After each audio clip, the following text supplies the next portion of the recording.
You know how sometimes one sentence can completely change everything?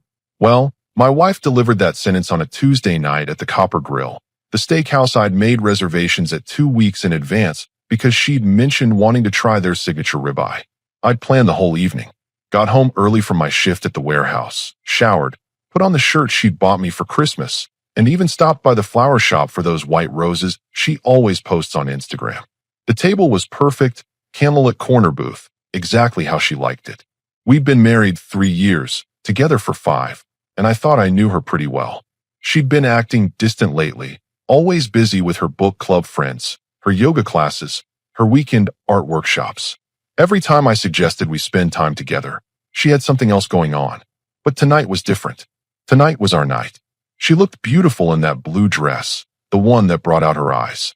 We ordered wine, shared an appetizer, talked about her new promotion at the marketing firm. Everything seemed normal until dessert arrived. That's when she dropped it. "I need you to understand something," she said, setting down her fork and looking directly at me. "Marriage doesn't mean you're my top priority. I have other important things in my life." The words hit me like a cold slap. I sat there, tiramisu halfway to my mouth, trying to process what I'd just heard. Other couples around us were laughing, clinking glasses, having normal conversations. Meanwhile, my wife had just informed me that our marriage wasn't her priority. "What exactly does that mean?" I asked, keeping my voice steady. She leaned back in her chair, completely comfortable with what she'd just said. "It means I'm not going to drop everything just because you want to spend time together. I have my career, my friends, my personal goals. You can't expect me to revolve my life around being your wife." I took a sip of wine, buying myself time to think. Part of me wanted to argue, to point out all the times I'd rearranged my schedule for her events, all the plans I'd canceled when she needed support, all the ways I'd made our marriage my priority. But something told me to take a different approach. "You're absolutely right," I said calmly. "Priorities are personal." She blinked, clearly expecting pushback. "Exactly. I'm glad you understand." I signaled for the check. "I do understand. More than you realize." The drive home was quiet. She scrolled through her phone while I processed everything. By the time we pulled into our driveway, I'd made a decision. If marriage wasn't her priority, then it didn't have to be mine either. That night, while she was in the bathroom doing her skincare routine, I sat on the edge of our bed thinking about what she'd really told me. It wasn't just about time or attention. She'd essentially said that being my wife wasn't important enough to influence her decisions, that our partnership came second to everything else in her life. For 3 years, I'd operated under the assumption that we were building something together, that we were each other's person. Apparently, I'd been wrong. She came out of the bathroom in her silk pajamas, acting like nothing had happened. "Did you set the alarm?" "Yeah," I replied, watching her climb into bed. "Good. I have that early meeting with the design team tomorrow." She kissed my cheek, turned off her bedside lamp, and settled in for sleep. Just another Tuesday night for her. But for me, it was the night everything changed. I stared at the ceiling, listening to her breathing even out as she fell asleep. Tomorrow, I decided, I'd start living according to my own priorities. After all, as she'd pointed out, priorities are personal. And my priorities were about to shift dramatically. The funny thing about declarations like hers is that they work both ways. She just taught me that marriage doesn't require sacrifice, that personal goals come first, that partners don't need to be each other's priority. I was about to become a very good student. The next morning started like any other, except it wasn't. She rushed around getting ready for her early meeting, grabbing coffee and a granola bar while I sat at the kitchen table with my own coffee, watching her routine. "Don't forget, my book club is hosting that charity event on Saturday," she said, checking her phone. "It starts at 7. Normally, I would have already cleared my Saturday night, would have turned down any plans to support her event. But this time, I just nodded and said, 'Hope it goes well.'" She paused, looking at me over her phone. "You'll be there, right?" "I'll have to check my schedule," I replied, taking another sip of coffee. She stared at me for a moment, then shrugged. "Okay, well, let me know." And with that, she was gone. The first change I made was small but significant. My buddy from work had been inviting me to Friday happy hours for months. Every time, I'd decline because Friday was our usual date night, or she had some event she wanted me to attend, or she just preferred having me home. That afternoon, when he asked again, I said yes. "Really?" he said, genuinely surprised. You sure your wife won't mind? Priorities are personal, I replied, and meant it. Friday came, and instead of asking what she wanted to do for dinner, I simply told her I had plans. She looked confused but didn't argue. I spent 3 hours at Murphy's Tavern with the guys from work, talking sports, laughing at stupid jokes, and remembering what it felt like to just be myself instead of half of a couple. When I got home around 9, she was on the couch with a glass of wine, watching some reality show. How was your evening? She asked, not looking away from the TV. Good. How was yours? Fine. That was it. No drama, no accusations, no guilt trips. Just two people living their separate lives under the same roof. The second change was bigger. Over the weekend, while she was at her yoga class, I called my insurance agent. The conversation was brief and professional. I need to make some changes to my life insurance policy, I told him. Of course. What kind of changes? I want to remove my wife as the beneficiary and split it between my parents and my brother instead. There was a pause. Are you sure about this? Completely sure. I'll need you to come in and sign some paperwork. How about Monday afternoon? Perfect. Monday afternoon, I sat in his office, signing documents that effectively removed her from my financial future. It felt strange, but also liberating. If marriage wasn't her priority, then she didn't need to benefit from mine. The third change happened gradually. When she mentioned her book club's weekend trip to Napa Valley, I didn't automatically block out those dates to miss her. Instead, I made my own plans. When her yoga studio had their annual fundraiser dinner, I politely declined and went to a baseball game with friends instead. You've been going out a lot lately, she observed one evening, scrolling through her phone while I got ready to meet some college buddies for dinner. Yeah, it's nice having more time for friendships, I said, adjusting my tie. I thought we could stay in tonight. Maybe order takeout and watch a movie. That sounds great for you, I replied, grabbing my keys. I'll probably be home around 11. She looked genuinely puzzled. Since when do you choose hanging out with friends over spending time with me? I turned to face her, keeping my expression neutral. Since you explained that marriage doesn't make spouses each other's top priority, I'm just applying that same logic. Her mouth opened slightly, then closed. She had no argument because I was using her own words, her own philosophy. The most significant change came 3 weeks after that dinner at the Copper Grill. I'd been thinking about our financial planning, our joint accounts, our shared goals. If she wasn't prioritizing our marriage, why was I prioritizing our shared future? I scheduled a meeting with our financial advisor and restructured our retirement accounts. Separated what was mine from what was ours. Opened my own investment account. Made decisions about my money without consulting her, just like she made decisions about her time without consulting me. When the paperwork arrived in the mail, she noticed immediately. What's this? She asked, holding up the envelope from our investment firm. Just some account changes, I said, not looking up from my laptop. What kind of changes? Personal ones. She opened the envelope and spent several minutes reading through the documents. I could feel her staring at me, trying to process what she was seeing.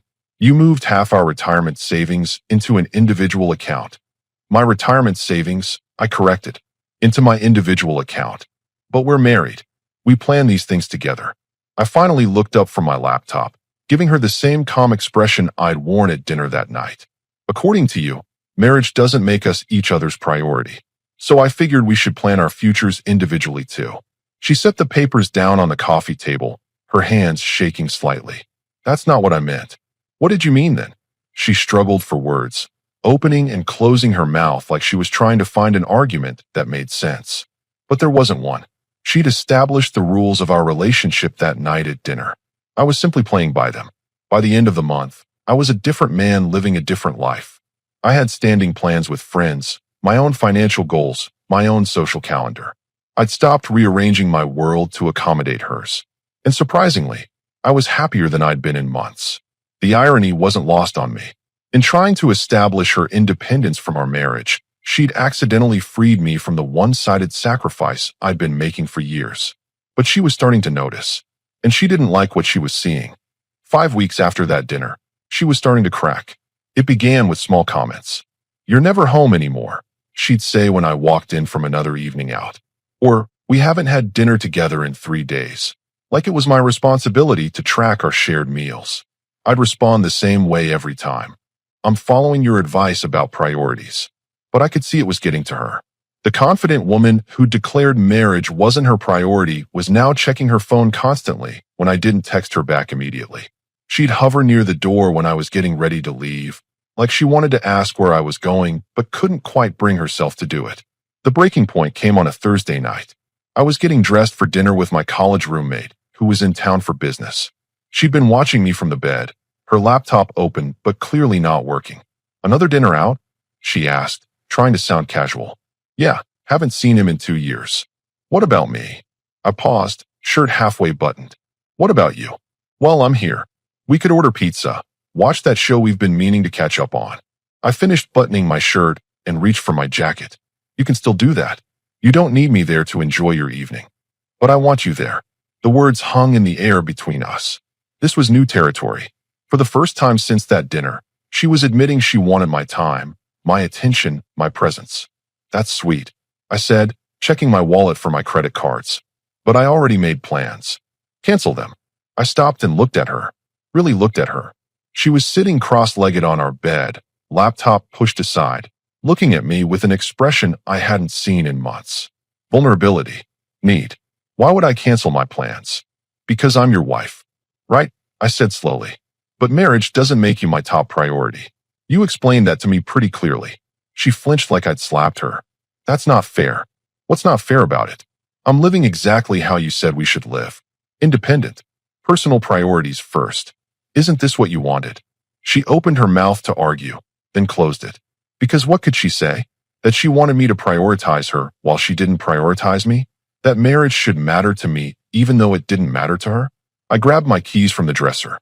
"I'll be home around 10. "Wait." Her voice was smaller now. "Can we talk when you get back? If you're still awake." Dinner with my friend was great. We talked about his new job in Seattle, his recent breakup, the old days when we thought we had everything figured out. He noticed I seemed different, more relaxed. "Marriage suits you," he said over dessert. I almost laughed. "Does it?" "Yeah, you seem more confident. Less stressed than you were a few years ago." If only he knew. The confidence wasn't coming from marriage.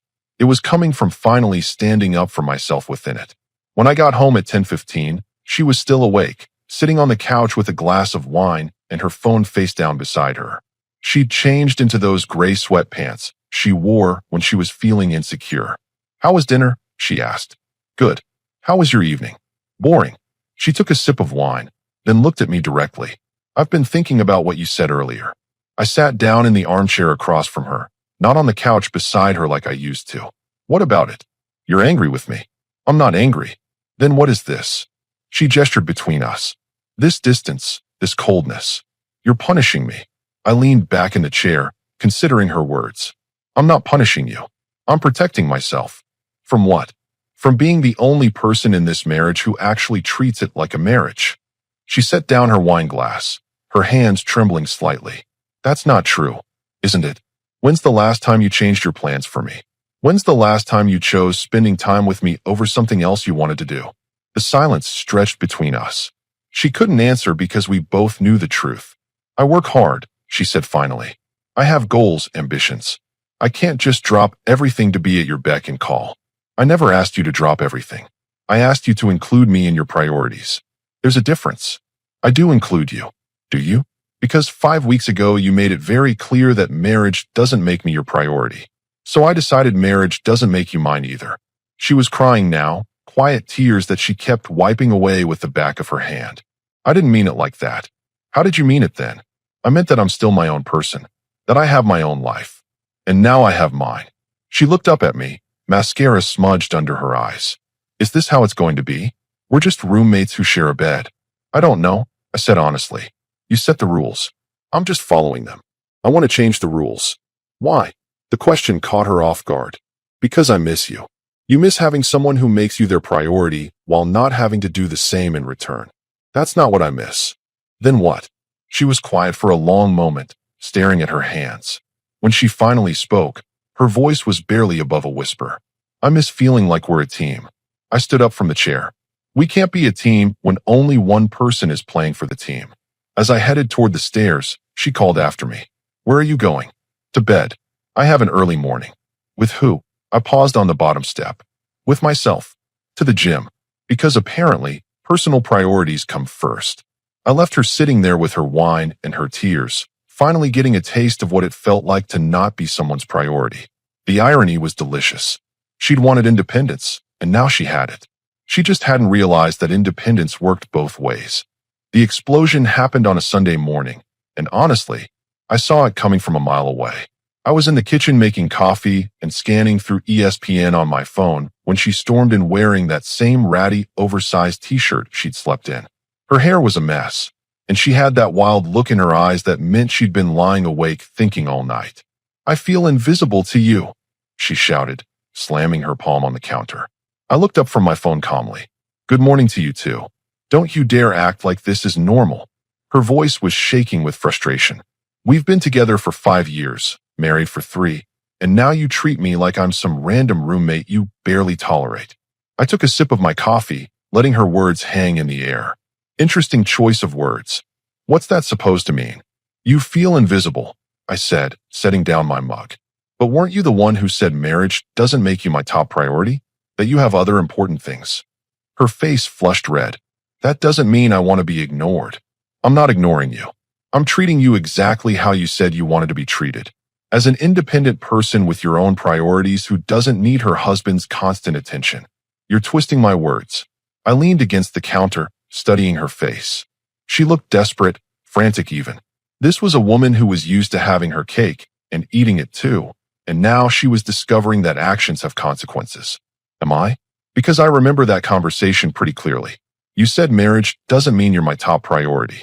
You said you have other important things. You said I can't expect you to revolve your life around being my wife." I was talking about balance. Were you? Because it sounded like you were talking about hierarchy, and you made it pretty clear where I ranked.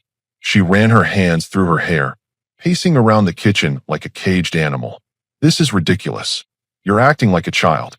Actually, I'm acting like an adult who learned a valuable lesson about relationships. You taught me that priority streets go both ways."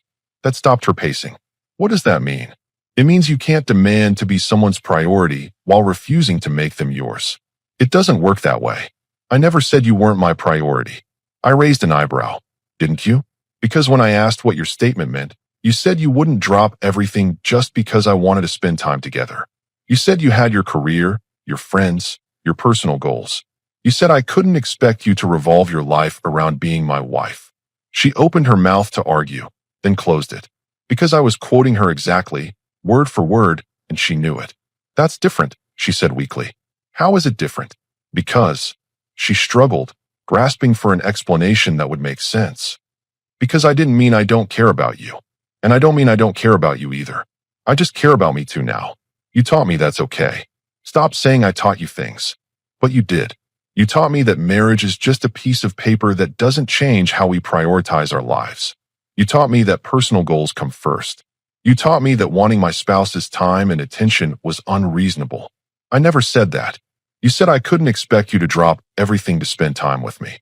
How is that different from what I'm doing now?" She slammed her hand on the counter again, but this time it was more defeated than angry. "Because it's different when you do it." I couldn't help but laugh, which made her even more furious. "Don't you dare laugh at me. I'm not laughing at you. I'm laughing at the situation. Do you hear yourself right now? It's different when I do it. Why? Because you're allowed to have boundaries and priorities, but I'm not. That's not what I meant." "Then what did you mean?" "Because from where I'm standing, it looks like you wanted the freedom to put yourself first while expecting me to put you first. And now that I'm putting myself first too, you don't like how it feels." She was crying now, angry tears streaming down her face. "I miss my husband. Your husband is right here. He's just not your personal assistant anymore. You used to care about my events, my friends, my interests. I still care. I just don't make them my responsibility anymore. There's a difference. This isn't how marriage is supposed to work." I set down my coffee mug and looked at her directly. "You're absolutely right. Marriage isn't supposed to work like this. Marriage is supposed to be two people making each other a priority, supporting each other's goals, and building a life together. But that's not what you wanted." "Yes, it is." "No, it's not. What you wanted was for me to make you a priority while you kept all your options open. You wanted to be free to choose your book club over our date nights, your yoga retreats over our weekend plans, your personal goals over our shared ones. And you wanted me to be okay with always coming second. She leaned against the refrigerator, her shoulders shaking. I just wanted to maintain my independence. And you have it. Congratulations. You're completely independent now. This isn't what I wanted. Then maybe you should have thought about that before you explained to me how unimportant our marriage was to you. She looked up at me with red, swollen eyes. I never said it was unimportant. You didn't have to say it. You showed me. Every time you chose something else over time with me. Every time you made plans without considering how they affected us. Every time you acted like being my wife was just one item on a long list of things you had to manage. I love you, she whispered. I love you too. But love isn't enough when only one person is willing to prioritize the relationship. She wiped her nose with the back of her hand, looking small and lost. So what happens now? That depends on you. On me. You created this dynamic. You set these boundaries. You established these rules. If you want something different, you're going to have to figure out what that looks like. She stared at me for a long moment, searching my face for some hint of the man who used to rearrange his entire life to make her happy. But that man was gone, replaced by someone who'd learned the value of reciprocity. I don't know how, she said finally. Then I guess you'll figure it out the same way I did, by deciding what actually matters to you. I grabbed my gym bag from the counter and headed toward the door. Where are you going? To the gym. It's Sunday, which means I have plans. What about breakfast? What about talking about this? You can make breakfast if you want. As for talking, we just did. The question is whether you actually heard what I said. I left her standing in the kitchen, finally understanding that feeling invisible works both ways. And priority streets? They definitely go both ways too. When I got back from the gym 2 hours later, she was sitting at the kitchen table with her laptop open and a stack of papers spread out in front of her. She'd showered and gotten dressed, which was unusual for a Sunday morning. She looked up when I walked in, her eyes still puffy, but more focused now. We need to talk, she said, gesturing to the papers. I grabbed a water bottle from the fridge and sat down across from her. About what? About these. She pushed a document toward me. I've been going through our finances, trying to understand what you've changed. I glanced at the paper. It was a printout of our joint checking account.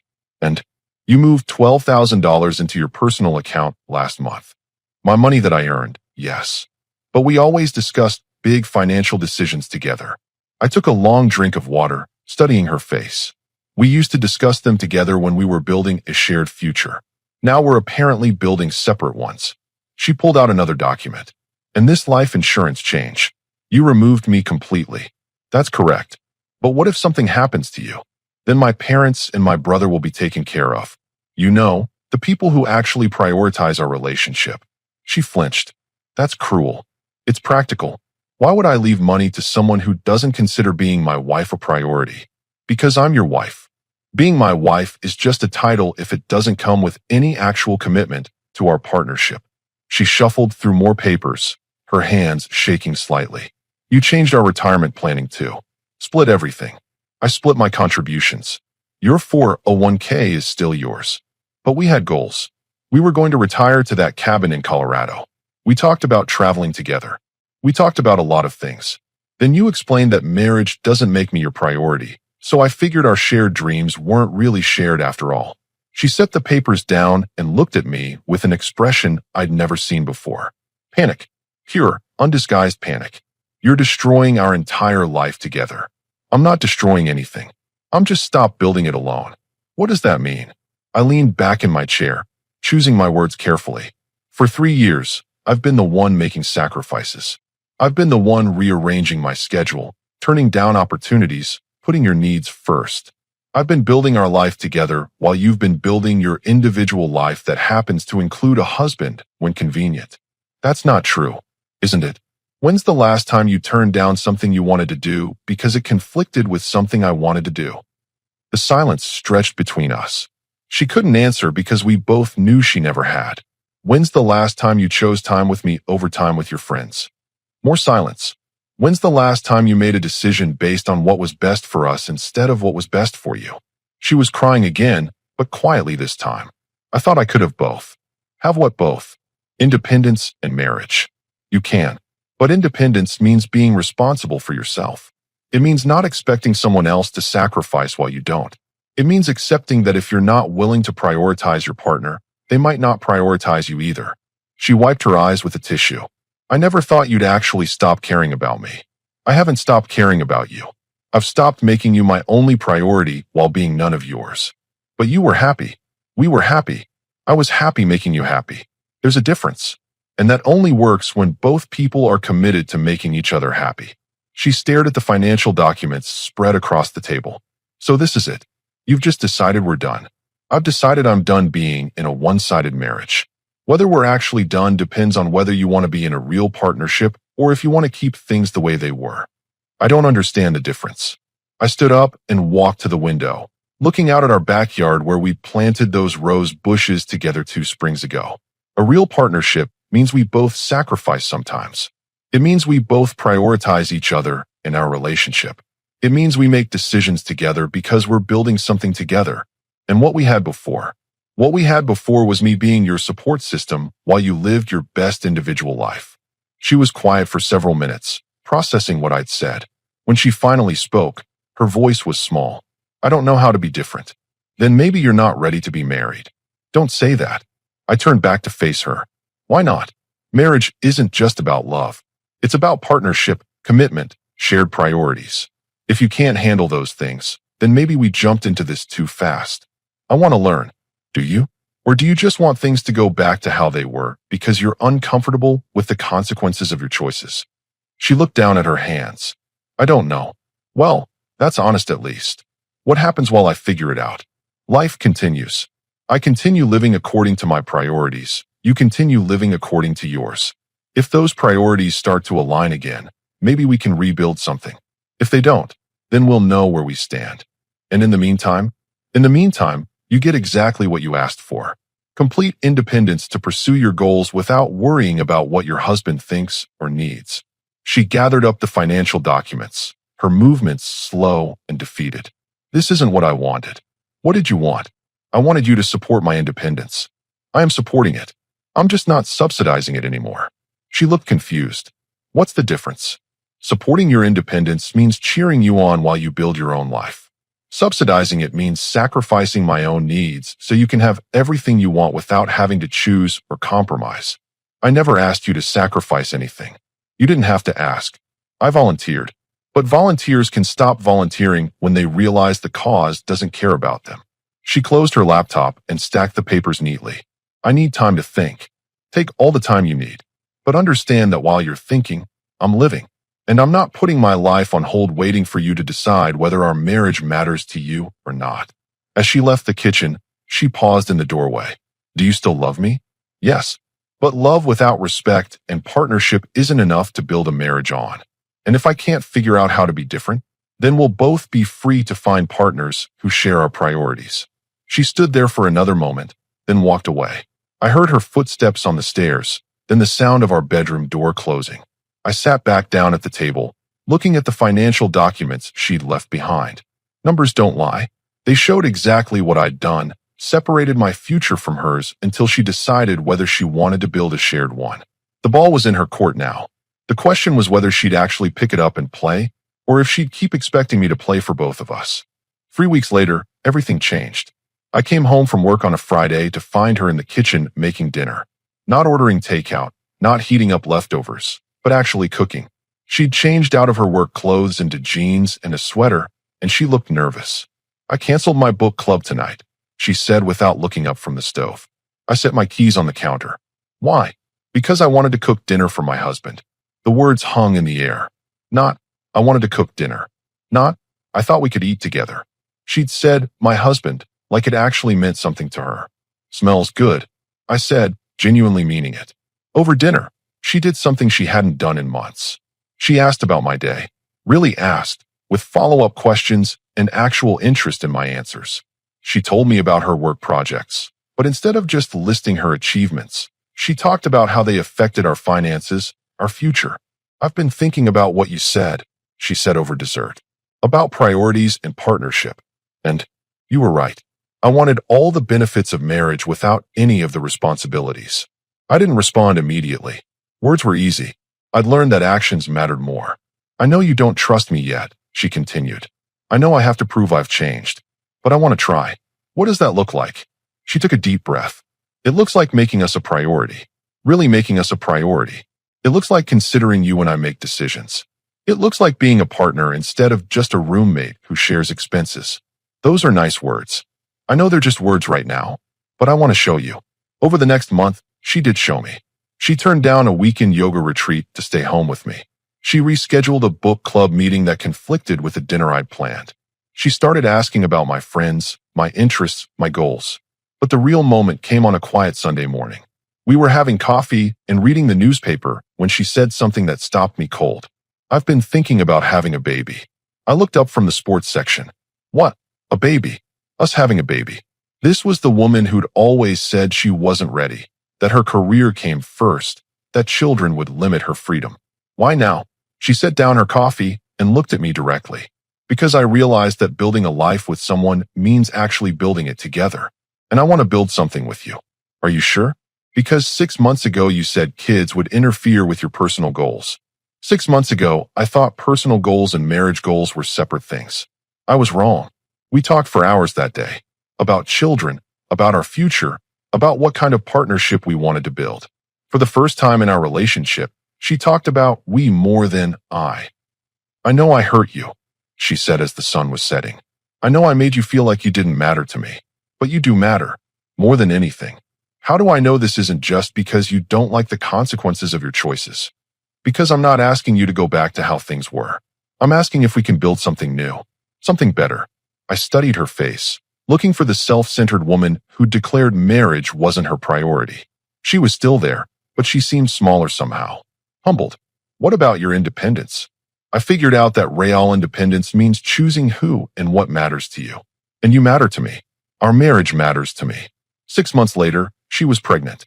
Not because I demanded it, but because she genuinely wanted to build a family with me. She'd learned what I tried to teach her through my actions. Priority streets really do go both ways. The woman who once said marriage didn't make me her priority now introduces me as the most important person in my life. Sometimes people need to lose something to understand its value. Sometimes they need to feel invisible to understand what visibility means. And sometimes they need to learn that getting what you ask for isn't always what you actually want. She got her independence. Then she chose to share it with me.